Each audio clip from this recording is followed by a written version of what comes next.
This episode of GI Joburg is performed before a live studio audience.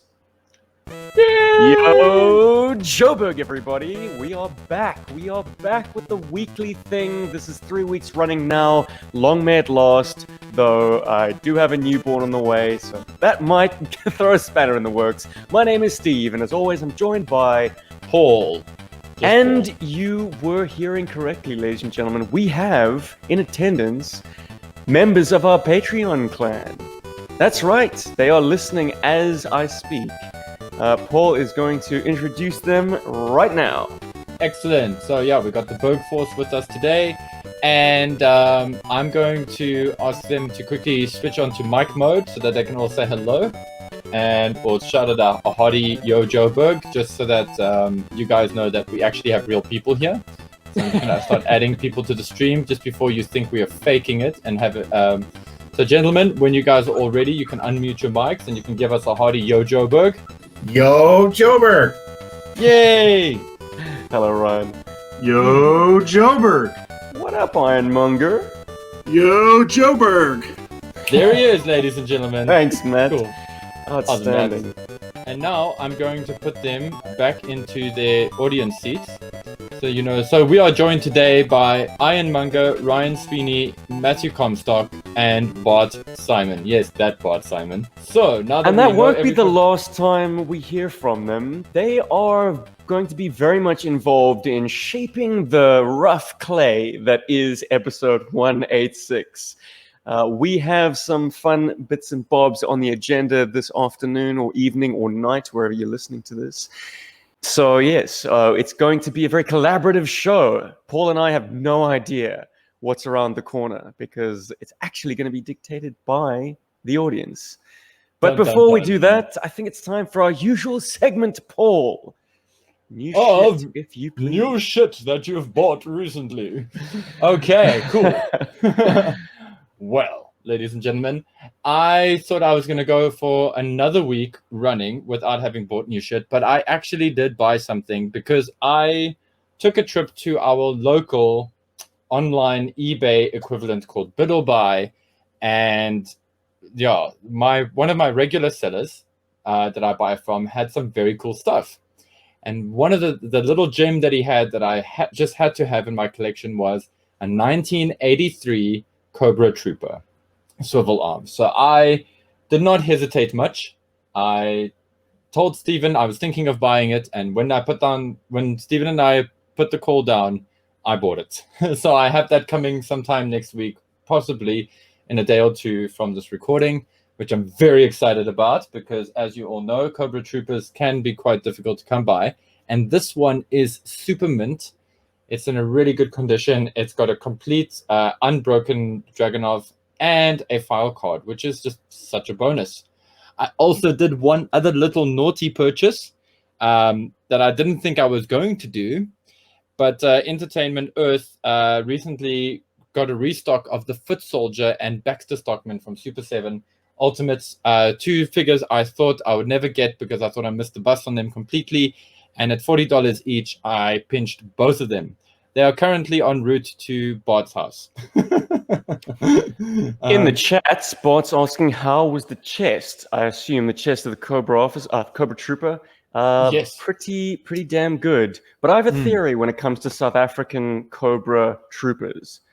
I think they were on card in supermarkets as late as the year 1990. So there is perhaps a treasure trove of much younger Cobra Troopers populating South African toy collections.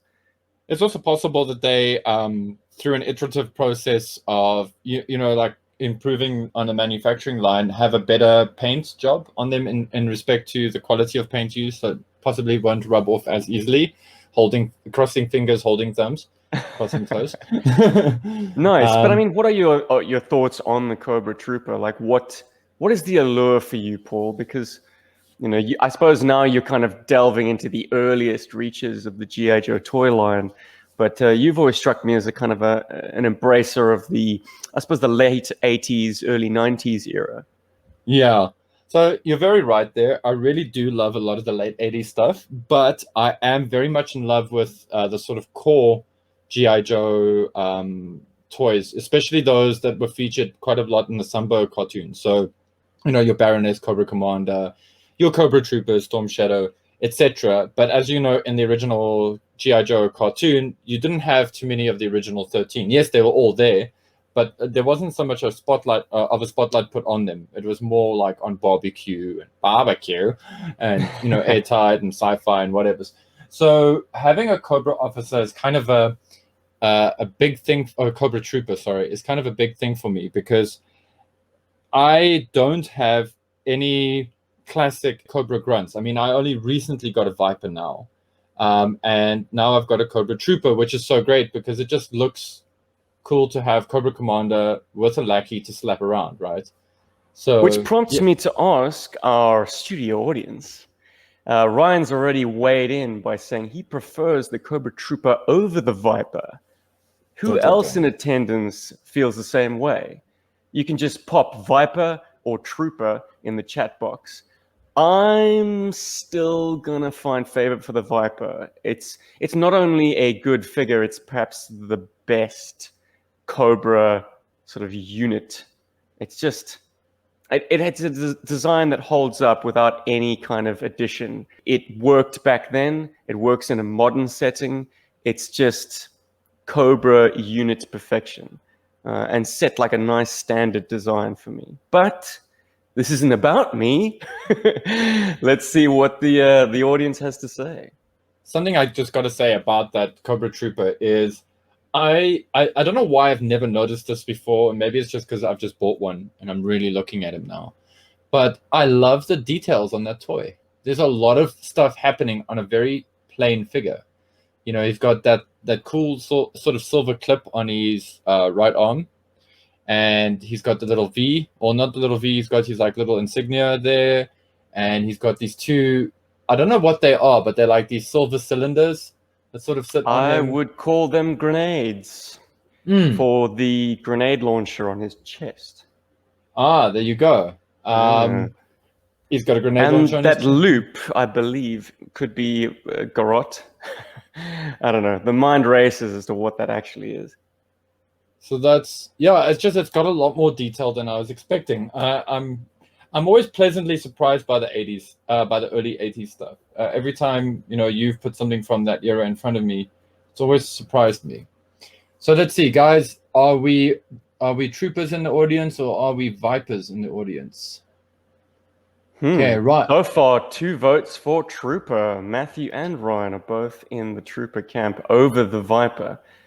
Bart says they're interchangeable for me. Not a good vote, my friend. What is that, an abstention?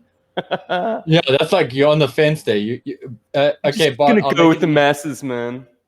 I'll make it easier for you. What's your favorite one today? Bart votes present. Very good. Well, cool. So far it looks like the Trooper is winning the day, and I'm in the minority. I can take that. I suppose there's something very classic about the blue shirt. It's got that late 70s, early 80s comic book baddie feel. It's very much in line with the Hydra template that Cobra was modeled after. And of course, who can deny it's then therefore modeled after the template of the Nazis, my friends? Yes. So Bart's come over to my side of the fence. He says that the Viper, because he's more of a battle soldier, blue shirt is like a trainee cannon fodder.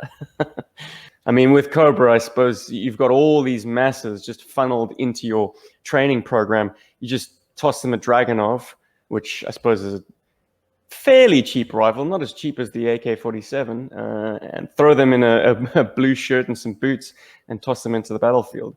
Whereas Vipers seem to have more invested in them, I guess. There are probably fewer of them in number. Bart is like, blue shirt has no battle gear. They just tossed him some clothes and was like, good luck. Cute. For me, for new shit, oh my goodness. If you are of an inquiring mind, you might want to check out the YouTube channel. I did an unboxing. Bit of a fragmented unboxing. I must apologize. I was having some technical difficulties that day. But the bottom line was I got an incredible box of goodies from Gary V, who I believe is in attendance right now. And it was an eclectic mix of great stuff that I will actually be unveiling in the weeks to come, instead of just, boring you to tears with a huge dump of what Steve got in. But for this week's focus, I'm going to look at something that never crossed my path before. I've only been seeing it actually in abundance now that I've gotten onto Australian buy-sell trade groups. And this particular mail-away seems to be proliferated in the land down under. But I'd never pulled the trigger on it, and I don't know why, because it is glorious for what it is. It is the Manta, the GI Joe windsurfer. Man, oh man. I mean, how bizarre and how very specific, but how beautifully put together it is. I always thought this thing would be super flimsy and just fall apart at the drop of a hat. Well, I guess I've just got a very good copy of it because it's great. It seems to hold nicely. And if you're wanting to make me put it to the test, well, ladies and gentlemen, check out the YouTube channel. I've just published a video called Cobra Don't Surf, featuring the Manta. And its new stunning occupant, another kind donation from Gary, which is Tiger Force Jinx. It works, man. Hand in glove. Battle Cat Tiger Force Jinx. Dude, Or I is she didn't know. cringer? I didn't know I wanted a Manta until I saw you get one. And it's not like I want that toy because Steven's got one. I'm like really impressed. I love how tiny that is. Like, that's not what she said, but it's scaled perfectly to the figures. it's so cool. It is like, but that's like another thing about early 80s Joe stuff that I really love. There's this, and we've said this before on the show in earlier episodes. There's a very model kit-esque quality to a lot of early 80s stuff. Even something as lame as the sort of gun emplacement, Cobra's gun emplacement. I keep the Asp. Even that has like something interesting about it. It's got something going on with it, and that's like a vehicle I never would have like given two shits about at all. But then you found that one like a few years back in one of my local comic book haunts. I can't believe you're like right under my freaking nose. No, dude, it's all good. It's all good. But I saw that you ask and you get, my friend. You probably go in there every other day, but you never ask the guy at the counter, do you have any vintage GI Joe? Me, dumb luck, just kind of the first time I go in there. Well, I guess it was the nexus of opportunity and initiative. Serendipity. It is meant to happen. Yeah. Yeah. Bart says Manta vs. Pogo and go. Oh, he's jumping the gun. But let's actually take a little gander at what the listeners have to say. Firstly, Ryan, as for the Mobat, it's treating me very nicely. I noticed a little bit of an issue on the back, or the drive wheel on the right side. It was slipping a bit. One drop of super glue sorted that right out. It's now going like a Boeing, well, as much as a vintage Mobat can. I mean, it's slow, but it does turn. It does go in reverse. It does all the bells and whistles. The steel is great. The fact that it's got all of its stickers is very cool to me, because I do have a Mobat. It just doesn't have any stickers, or at least the stickers that are there are all incorrectly placed. That bugs my OCD. So it's a very, very, very nice version. And wonderful to have it here. I've certainly got enough lawn for it to rampage over. Matthew's got the Manta, but it's so flimsy. I have a theory that this Manta that I currently have is one of the later produced ones, because it being a mail away, This thing was in circulation and being offered by Hasbro well into the 90s. In fact, I don't know this offhand, but I wouldn't be surprised if the Manta was still a mail-away premium on offer as late as the end of the line, 1994. So this could very well be a far less played with, far less snapped together and then pulled apart version, which is why all the friction points hold so nicely. Yeah, I do indeed have a good one. And Bart says that the backpack for the Manta is big enough to carry guys. But I ask you, Bart, do you have an action figure big enough to carry a guy in the backpack that's big enough to carry a guy? It would have to be Roadblock. But I mean, the thing about the 3 3/4 inch classic GI Joe is there's really not that much variation in size. I suppose Sergeant Slaughter's probably the tallest fella you got. But yeah, you'd probably need like a road pig to carry a Jinx. And then you can do some Jedi training runs on Dagobah. Any hooch. Let's move our agenda on. As I said, Bart jumped the gun with his Pogo versus Manta battle. We're not quite going to do that matchup, but we're going to reintroduce the GI Joburg Death Battles with an opening round. Wet and wild, ladies and gentlemen. We have in the red corner the Hydro Viper representing Cobra Command, and in the blue corner representing Destro, it's the Undertow. Yay! With a twist. The audience will be determining who represents which figure. So, ladies and gentlemen, mainly gentlemen, if you would like Paul to represent the Undertow, just write Undertow. If you would like Paul to represent the Hydro Viper, just write Hydro Viper. Ding ding ding ding ding ding ding ding ding ding ding ding. We have 1 vote for Undertow, 3 votes for Hydro Viper. I think Hydro Viper takes it. Paul, yes. Your opening gambit with the Hydro Viper. I think we're going to set our depth at about 40 meters. That's 130 feet. Both divers have been sent down to a boat wreckage. Let's call it like a frigate, quite a substantial boat with enough internal space to play a little bit of hide and go seek. We have to get to the control room and steal some component, I suppose the size of a suitcase or satchel. And we're both obviously wanting to get it for our respective teams. So if we can take out the other diver with extreme prejudice, that should leave our path clear to complete the objective. So, as the Hydro Viper, what are your advantages? Okay, well, for starters, I'm cool looking, okay? I got a funky fishy hand that can help me sort of navigate the depths, and it's kind of like a weapon in case I get disarmed. How do you figure? Does he have claws? Yeah, I reckon there's claws on that thing. There has to be. Well, if you check out the card art, he's got extremely sharpened fingers. That card art is kind of confusing to me. Is his skin purple? No, I think, or is that a glove?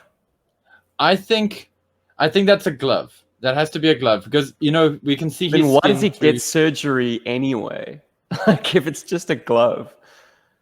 Well, maybe it's just like because he goes into harsh environments. Maybe I don't know. Maybe it's just to protect him. Maybe it's just to help him regulate his body heat. He might have been like, it's modified, but maybe it's dangerous to modify, Hydro Vipers to be sort of cold resistant when they walk around on the surface. Unless of course they're always in the water, which just seems not safe. Okay. Cool. So my Hydro Viper he's on his mission. He's just been deployed from.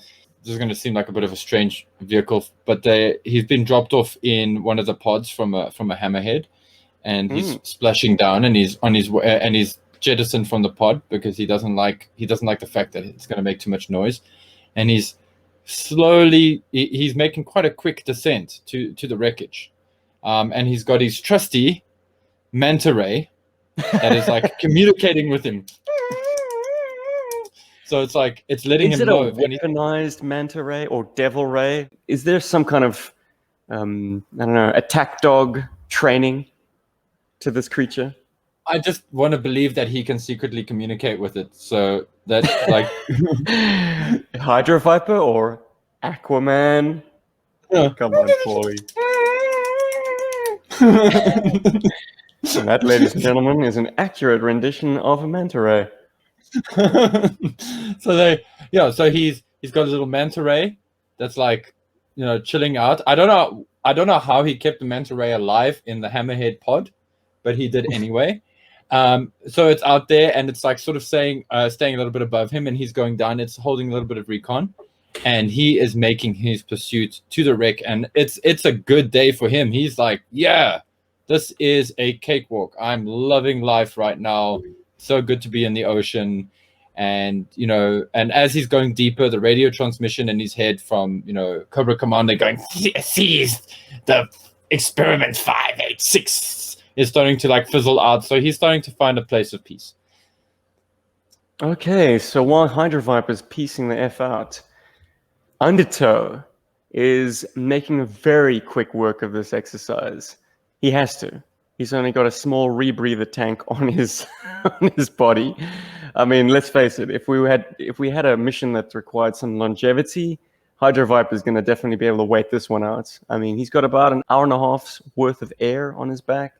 To the Undertow, who is clearly, he's just up to some very, very, very quick recon. But he doesn't have to wait out there for very long.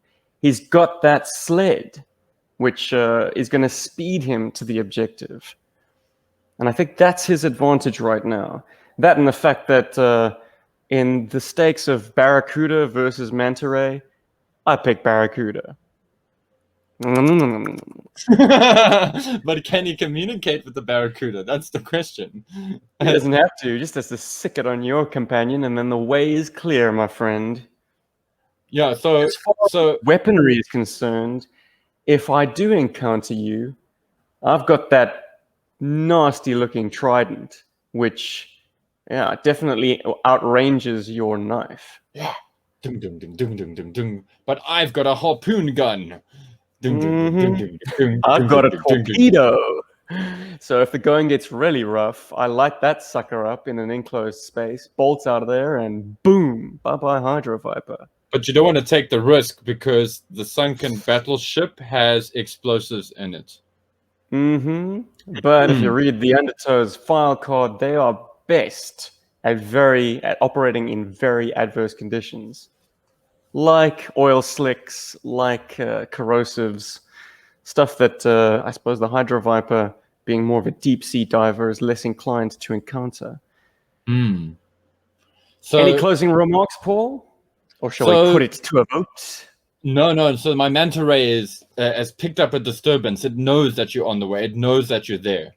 So it's sending out its little signals to my Hydro Viper, and the Hydro Viper is thinking, well, who's this pesky interference? And starts using all kinds of sneaky sea creature type stalking abilities. It's starting to stalk you. It has an idea of where you are because of its companion collection. As Bart has just said here, chirp, chirp, chirp, seek balls. So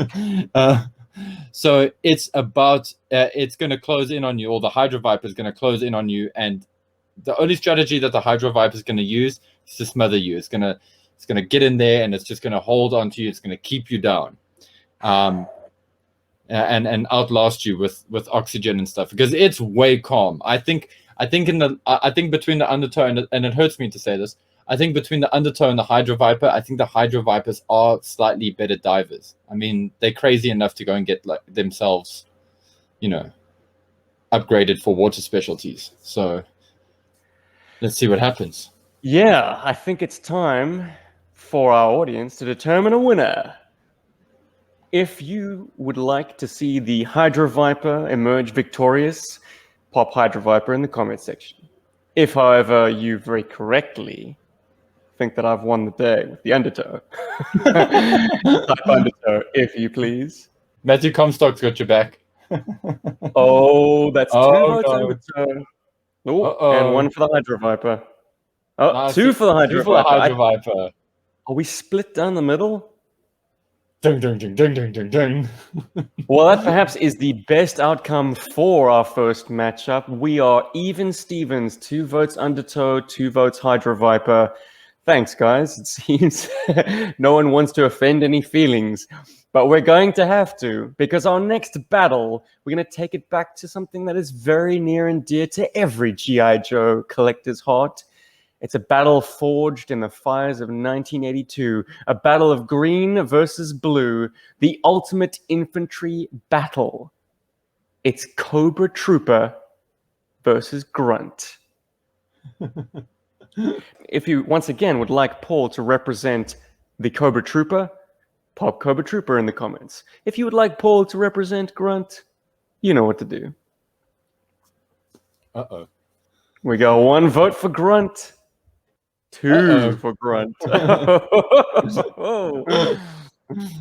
You guys are actually making Paul play against his new toy. Yeah, you guys are so mean. And you're trying to motivate Paul to find the merit in Michael Ironside. I mean, Robert Graves. Robert W. Graves. Okay. Well, I think we have our choice made. Paul is going to represent Grunt with one dissenting opinion. Mr. Sweeney would like you to represent the Trooper, but unfortunately, Ryan, Thanks, Ryan. You are in the minority. All right, Paul, once again, buddy, you can take first crack at this. What are the advantages that Grunt would have over the Cobra, the enemy? Okay, well, let's start with the fact that Grunt is a GI Joe. And you know what? To be a GI Joe means you have to be the best of the best of the best with honors.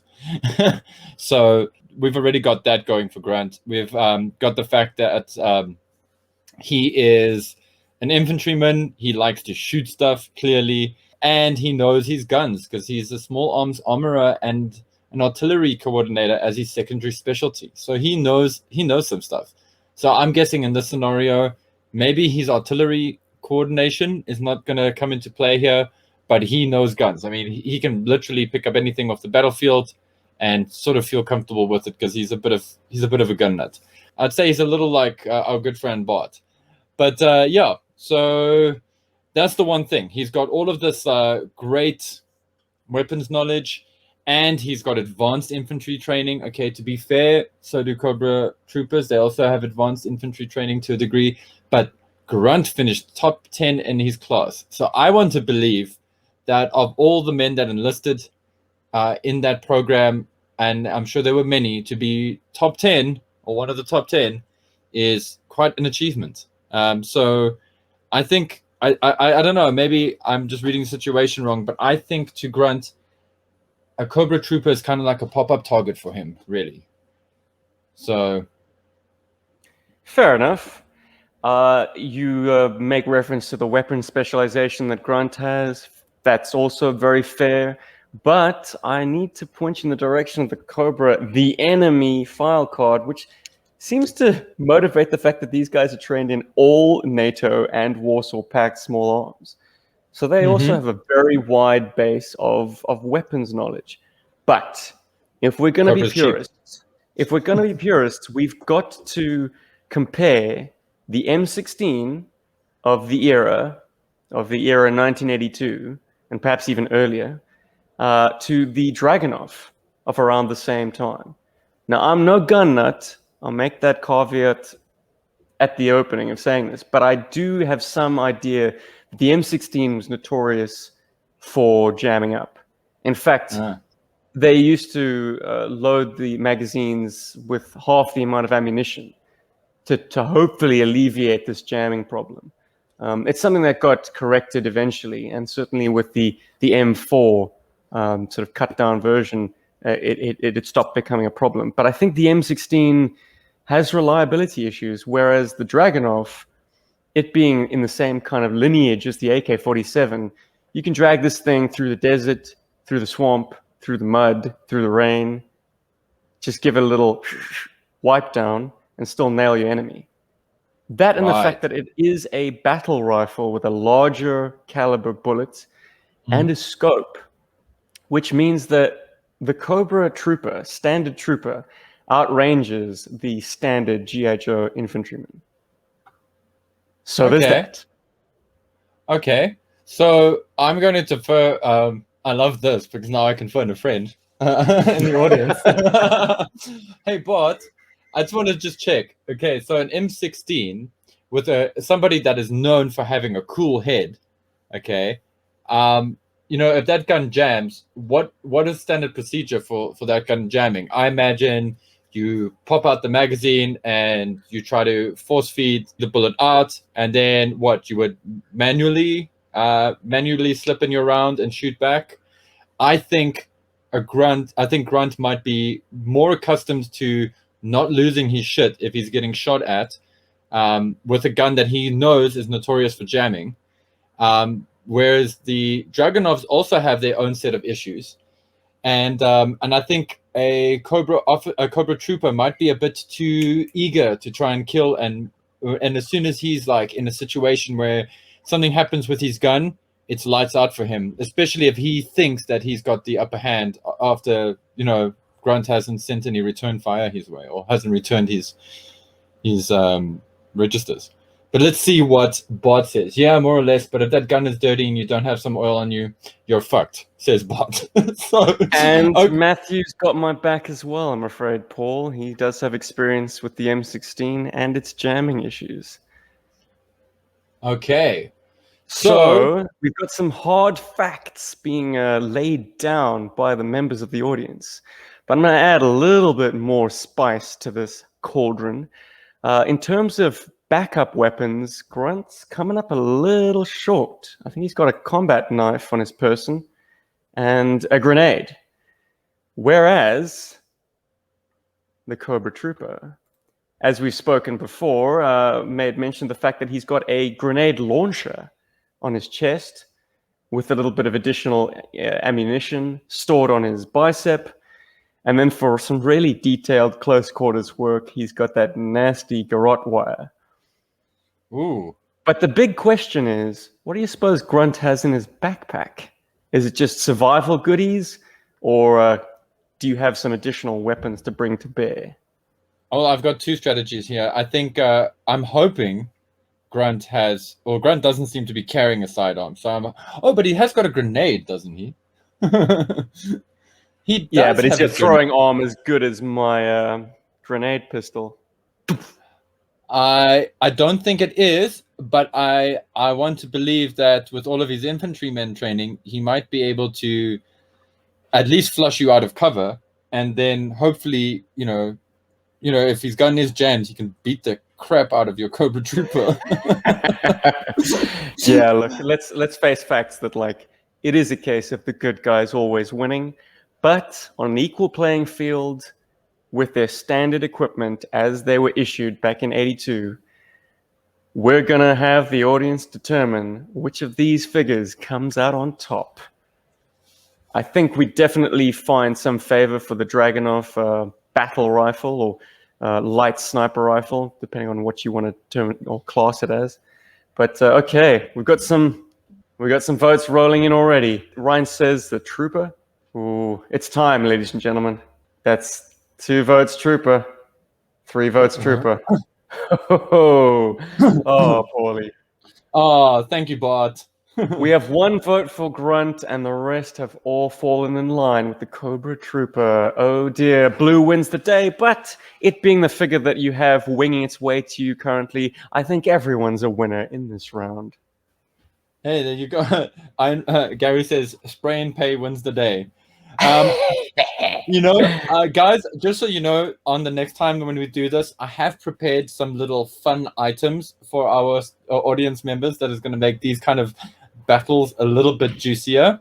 But to give you an example of what that is going to be, the only last thing I could, and I mean, I know that I've lost already, and I didn't play this card earlier, but I was going to play the Kirk Bazirgian card.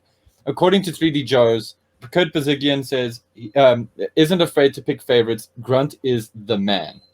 So, next time I'll make sure one of you fine gentlemen has the Kurt Bazirgian card to play.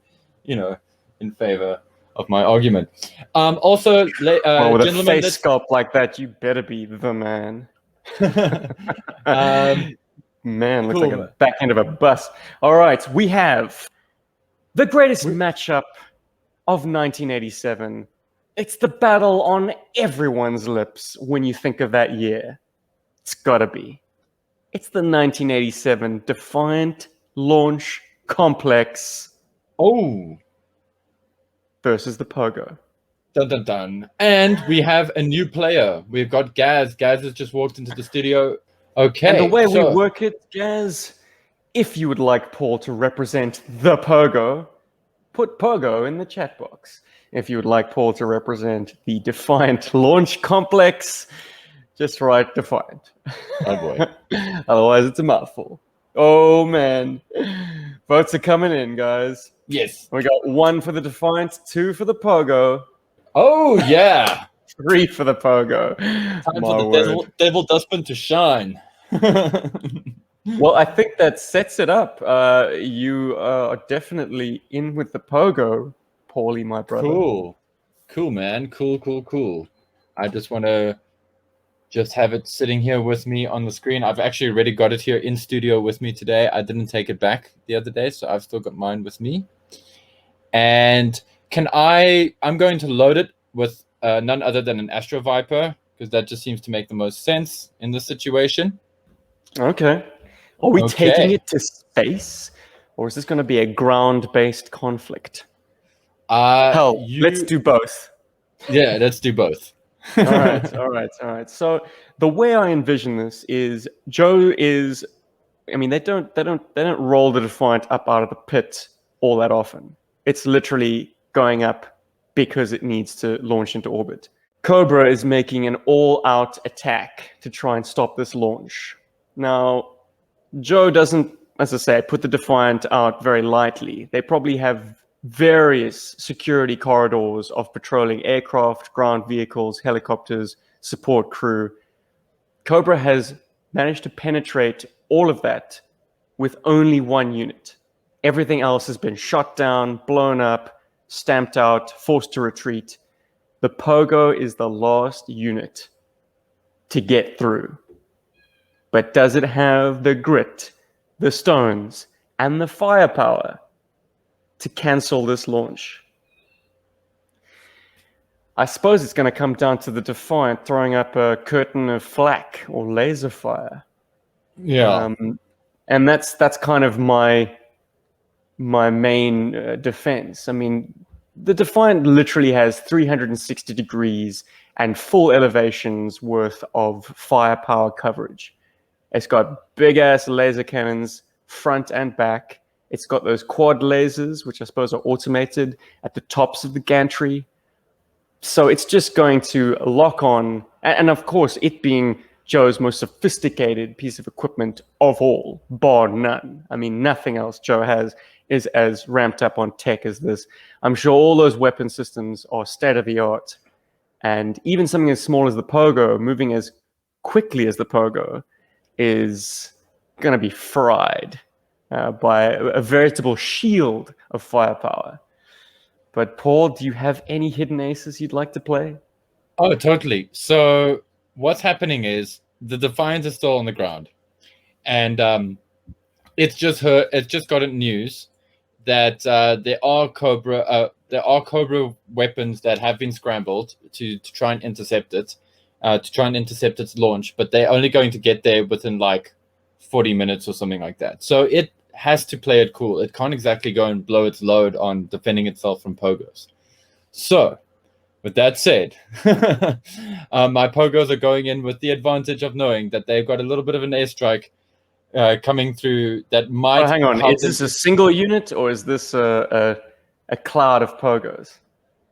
I want to think... I want to go with, it's got to be like 2 or 3 Pogos. I think that's the best way. I think one sole Pogo.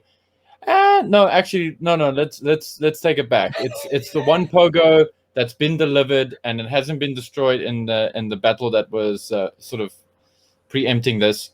And there's one It's desperate. It's a do or die moment. Yeah, so it's a brave Astro Viper, and I just want to just specify that this Astro Viper really does drink the Kool-Aid. He is Cobra all the way. So he is basically going on a suicide run. He knows that he's not going to come out of this thing unscathed.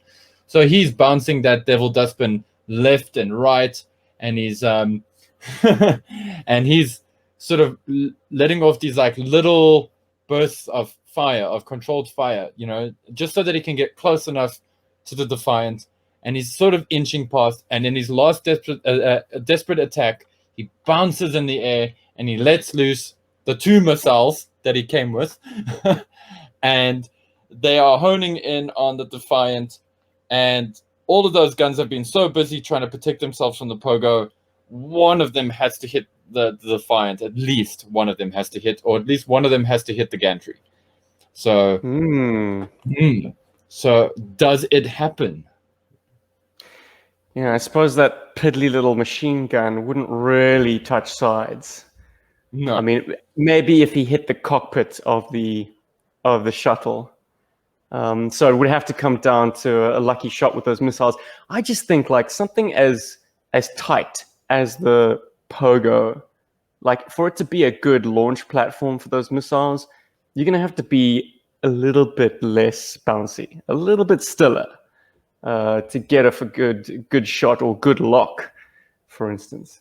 And that's just going to give all of the Defiance guns a clear opportunity to gun you down. But I suppose it being a missile shot, you could probably launch it from further away. But then again, the Defiant has laser cannons, which I suppose range isn't as much of an issue. It's more a case of like, do our visual sensors, are they able to isolate the Pogo? Or the Pogo can actually be behind cover to fire those missiles. It could be, if you've got a good lock. But I don't think the Pogo, I mean, I know if I was in that situation, I would want to try and get as close as damn it, because I want to make sure that my missiles don't have too much ground to travel, because that makes it easier to intercept them. So you're actually going to be closer. Yeah, I want to be closer. I want to make sure that those things like don't have to travel, that there's no like fuel error or ignition error on the missile. I want to make sure that that thing hits something, like, And are you in motion when you launch them, or have you found a piece of cover and launched them from behind there? I've generally found with something as big as the Defiant and with how it's going to be doing its stuff, I feel like movement. There is no cover. Yeah. Yeah, I mean, this is like the desert floor. There probably isn't much for the Pogo to hide behind. So I feel like keeping myself moving and trying to be as unpredictable as possible with my movements is the way to get closer here. And like I said, the machine gun fire is to try and upset the Defiant, at least to upset any kind of manned gunning emplacements or any kind of gun emplacements, just to sort of just cause chaos, just to create some kind of suppression. We've got some great listener comments that I'd like to read out at this point. Go for it. Well, Bart supports me by saying, look at the guns on the gantry. It throws up a wall of lead. Enough said. Gaz says that the Pogo has 2 missiles. And Ryan says that the Cobra Pogo is the kamikaze of space. But to counter the missile comment, Bart says that the Pogo has room for 3, but only carries 2. It's an epic fail. Even Cobra doesn't want to waste ammo on it. Gaz says that the Astro Viper might up the stakes a little bit. I suppose he means that Cobra would have invested quite a bit into it if they've put something as expensive as an Astro Viper behind the wheel. Yeah. But Bart says that he's like every other Cobra pilot. He can't fly for shit and will get shot down and have to parachute out. Bart also counters that if the missile hits the gantry door, it's going to be ineffectual. So yes, you do have a very narrow target there, Paul. If you are firing from any kind of obtuse angle, chances are you're going to hit something non-essential and the launch will still be a go. Hopefully, but space shuttles are very sensitive. Exactly. I mean, they're literally sitting on top of a huge fuel tank, I assume. I mean, like, the booster is filled with components, conspicuously not fuel. But when they mix. Joe Tech has kind of miniaturized the fuel tank. If you have the toy, if you're fortunate enough to have a Defiant, like myself, you'll notice there's a very cool sticker called fluorescein, which is a mythical substance, but it's on top of something that looks like a fuel tank in the booster section. So presumably the Defiant is powered by this very small, very stable tank of fluorescein. And Bart says the fuel tanks are self-sealing, but maybe not against high explosive, Bart. I don't know. Yeah, it's a tricky one. Matthew has resigned himself to the fact that the Pogo is not going to win, but he likes it because it's a discount Robo-Skull, and that, my friend, is probably the best way of looking at it. Yes, absolutely. It's the poor man's Robo-Skull, and its lineage is far clearer, in my opinion. I mean, it's definitely Cobra Tech through and through. You don't have to, by owning it and putting it in your displays, have to start incorporating the bloody red shadows into Cobra and get into that messy Action Force GI Joe quagmire of which is canon, how do I make sense of my Joe-verse, man? It's also confusing. UK, USA. I don't know. Is Cobra a used car salesman, or is he a mutant snake man, or is he Red Laser? Or Baron Ironblood, that guy. Anyways, it's time to vote. In the terrestrial battle of Pogo versus Defiant Launch Complex, which way are we going, boys? You just need to write Defiant or Pogo. Did the Pogo get a lucky shot off, or did it just become the red devil dustbin in the sky? Defiant. Ugh, Defiant. Oh dear. Sorry, Paulie. Looks like the Pogo's not going to win the day, predictably. I thought, just on complete kamikaze oddball charm, the Pogo might be able to get through. I think the Defiant succeeds in launching.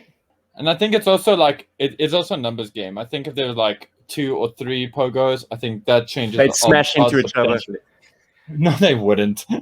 If you dial back to our chat last week, we spoke about how at least I spoke about how Pogos can't really be launched in squadrons, because if their tactic is to maneuver unpredictably and just bounce around, constantly changing their angle of attack, you're going to be a big hazard to your fellow Pogo pilots.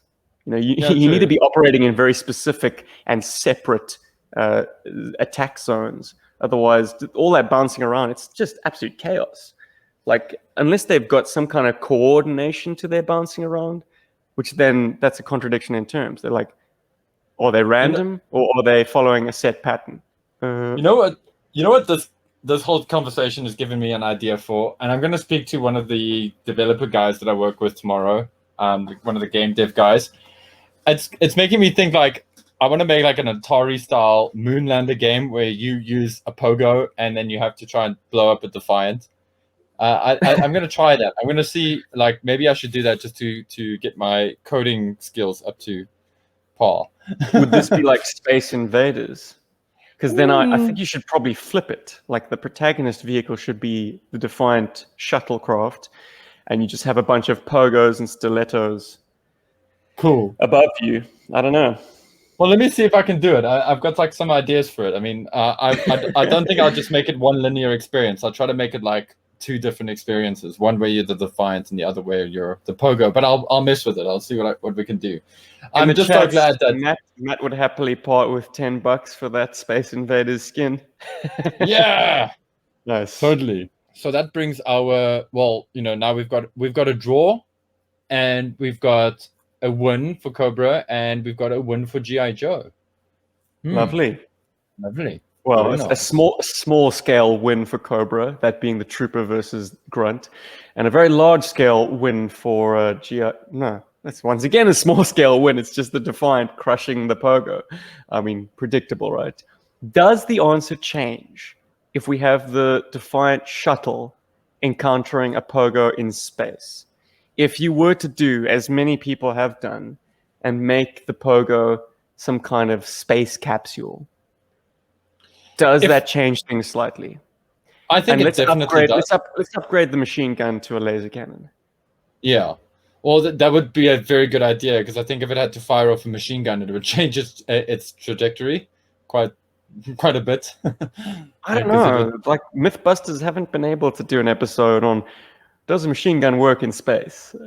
Yeah, but I mean, the U.S. military combustion. has, but they have spent a lot of money on making a gun that works in space, and I'm pretty sure the Russians have too. So, but yeah, either way, with conventional wisdom, if that gun had to shoot, the energy created would set the pogo in a bit of a funny spin. So I think laser is definitely the way to go. And I'd also like to suggest that the pogo can accomplish some kind of AMBAC movement, where it has some kind of gyro system inside it that allows it to sort of change its trajectory in space without having to use too many correctional thrusters.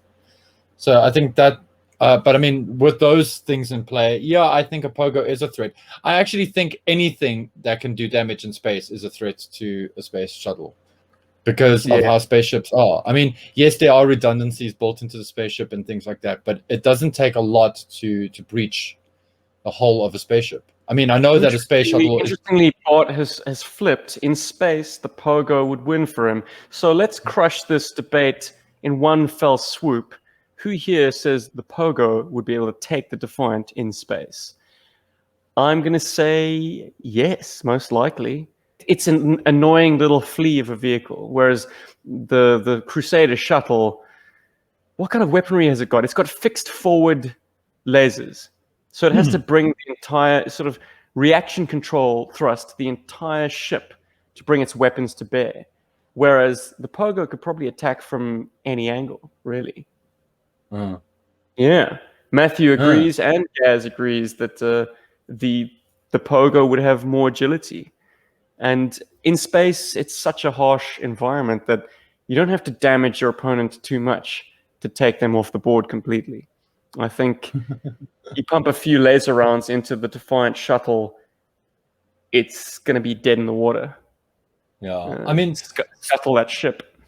I mean, don't get me wrong. Space shuttles are made to resist things. I mean, there's a lot of stuff happening in space, like little, things like little pellets and little pieces of whatever's that float around in space. They do pelt the space shuttles. They do. Every now and then they take small chunks out of the space shuttles. But yeah, so it has got some form of resistance. But I mean, if we're talking like a laser and all kinds of funky space stuff, yeah. Awesome. I'm also for the pogo. Yeah, I'm just going to take my win. Oh, Devil Dustbin. Everybody loves you in space.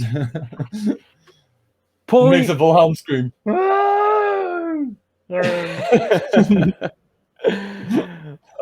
Boys, this has been a blast. I think we're going to start wrapping things up. But my new favorite section is how we wrap up the show these days. Let's take a little look at our letters page in Postbox. The Pit. Let's see what we got. The Pittsburgh, just the Pit. We have a comment on our graduation day video, and this is stuff that always gives me a kick. When people discover these things for the first time, it's like, yeah, welcome to the clan, my friend. Where playing with your toys and filming them is cool. we make no bones about doing a professional stop motion routine. This is all about just the chaos of fingers in the frame. But Schmau Dog said that Playmobil never stood a chance. Of course, he's referring to that hashed training sequence where I suppose, it was Beachhead, it was Low Light, and it was Sci-Fi bringing up the rear, going into kind of a kill house filled with, well, in my mind, they were dummies. Like... like dummies that you'd run in and you'd have to shoot the guys holding guns and not shoot the guys being held hostages. But Schmau Dog got me laughing by saying that Playmobil never stood a chance. Nope, definitely not. Especially since they don't have swivel arm battle grip. Or lifelike hair. Anything Joe's commented on our last podcast, and I'd just like to say at this point that Anything Joe's is one of my favorite GI Joe podcasts of the moment. They are a great variety show, but they are doing everything. It seems like, they do convention coverage, they have podcasts, they do comic book reviews complete with YouTube videos accompanying them.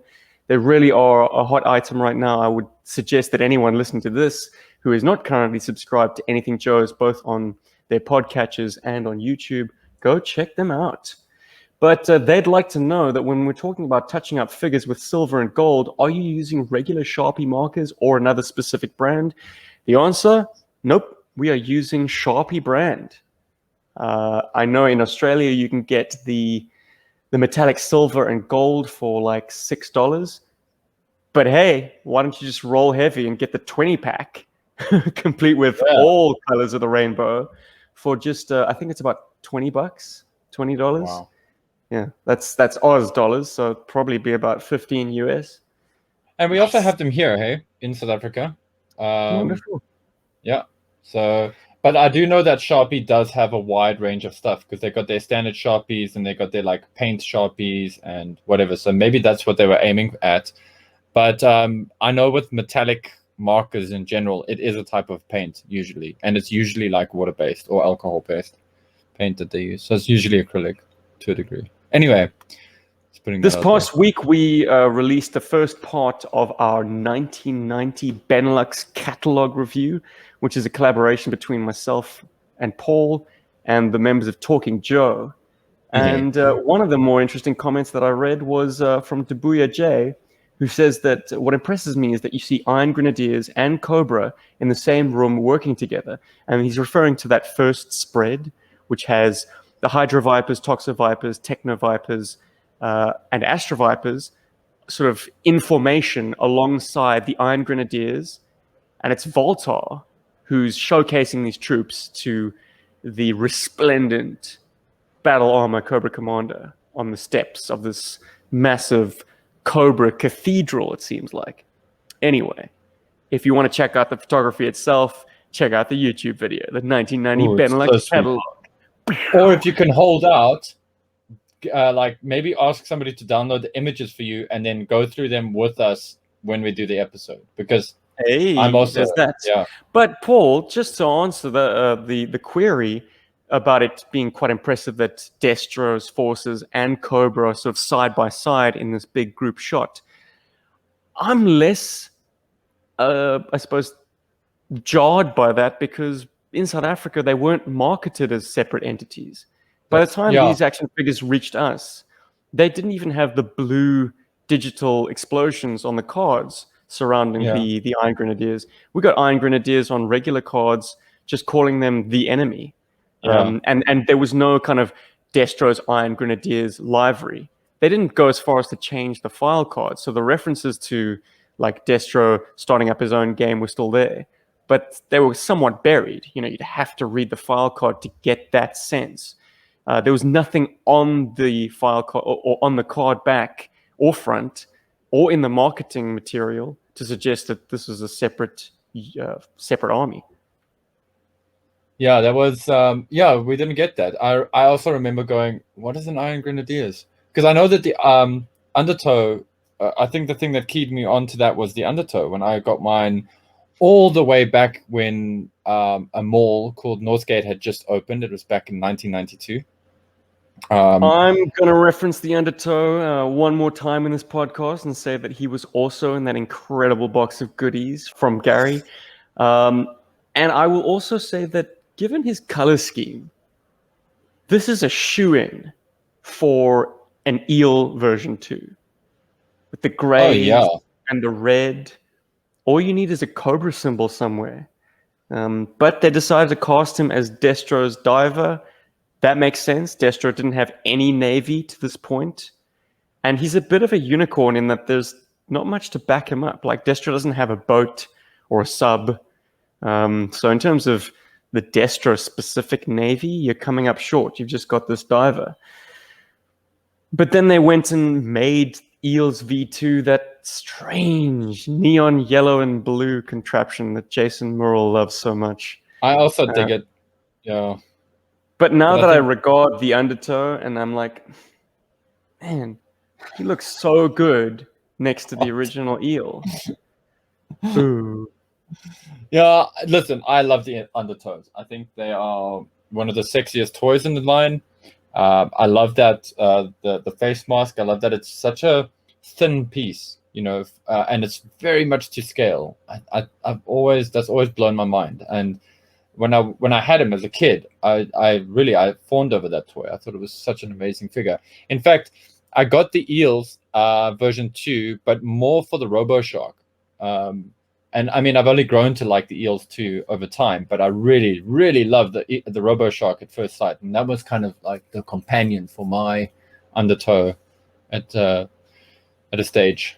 And was the tail fin of the RoboShark a mythical piece? Did you lose it as soon as you got it? No, actually, to be fair, I had mine for quite a while. I did lose the missile though, ironically, but I managed to keep the tail for quite a long time. It was because I got that figure when I was already friends with David, and because of being friends with David, I sort of inherited his sort of meticulousness when it came to keeping your toys together.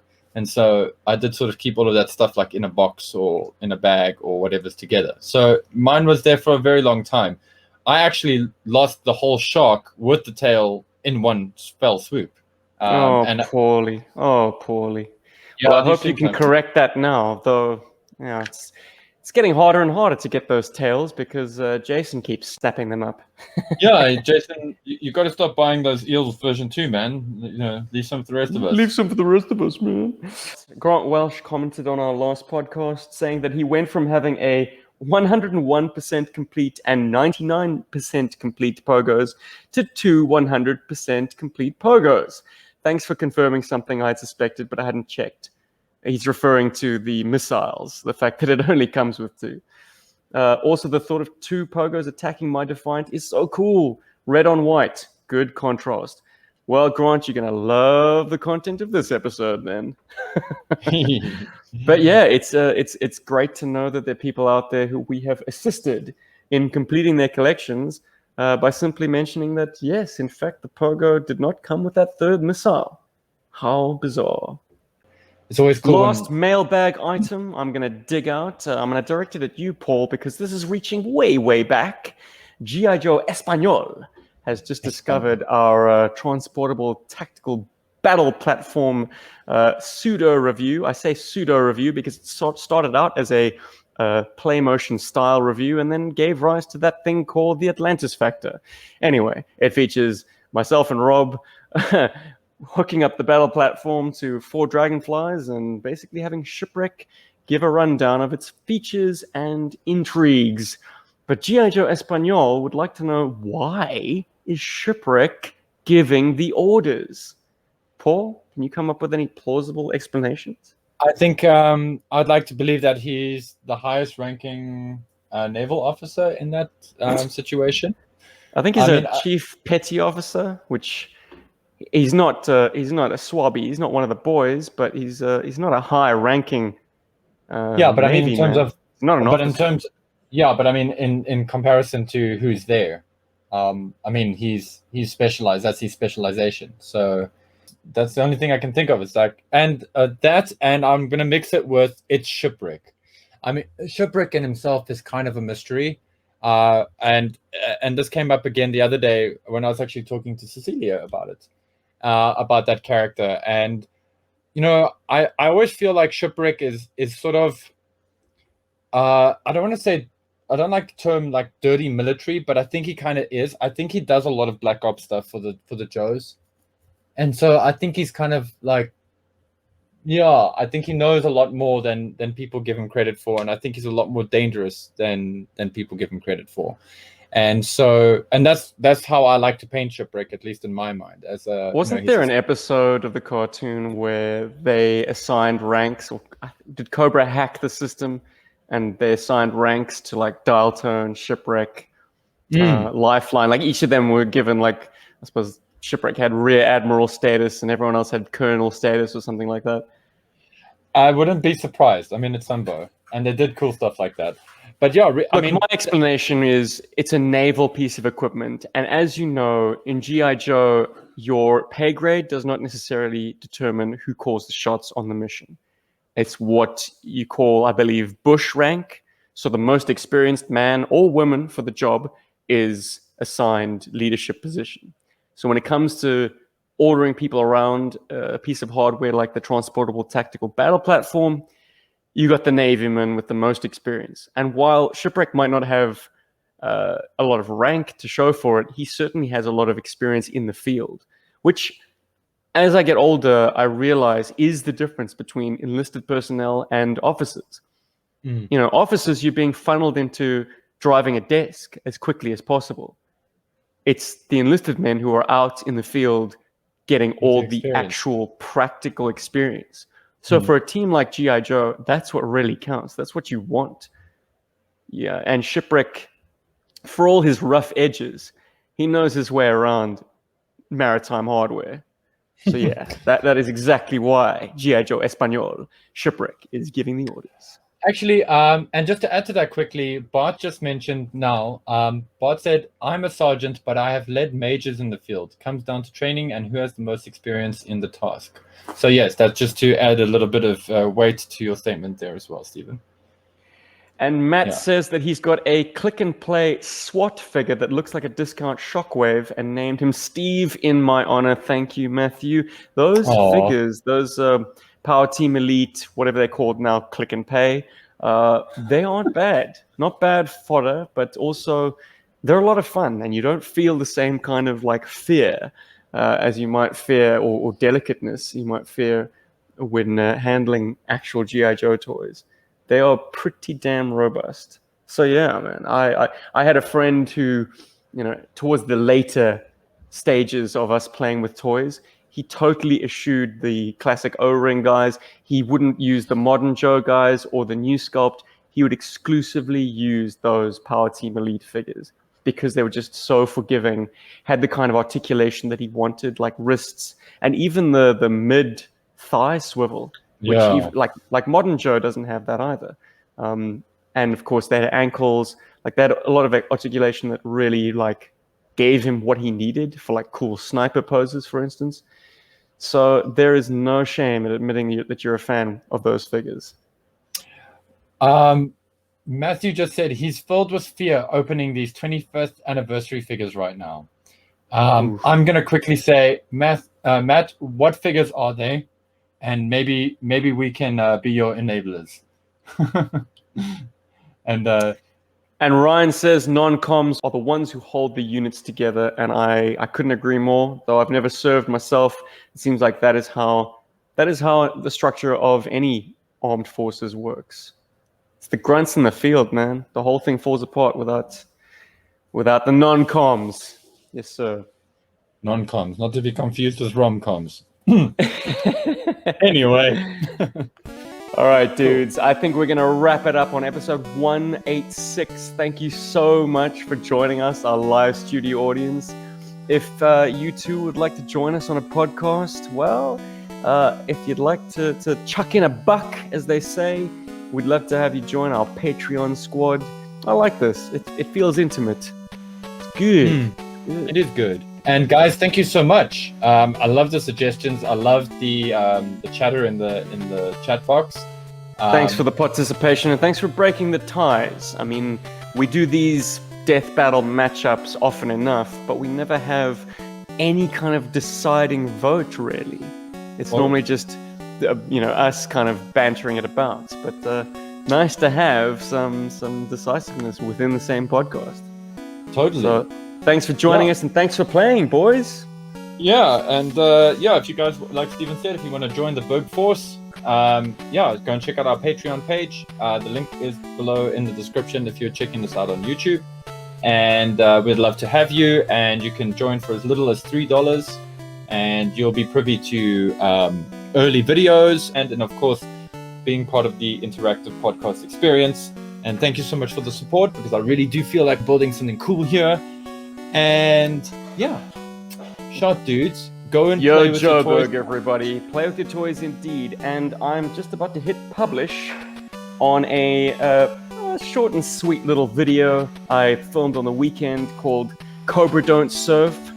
And this is a tribute to everyone going through a extremely harsh winter right now, that hopefully the sun will shine again someday. And thank you to Matthew for this episode's handle. It will be now be known as 186, the Joepocalypse Now. So... Yo, Joburg, everybody. Later, guys. Later, dudes.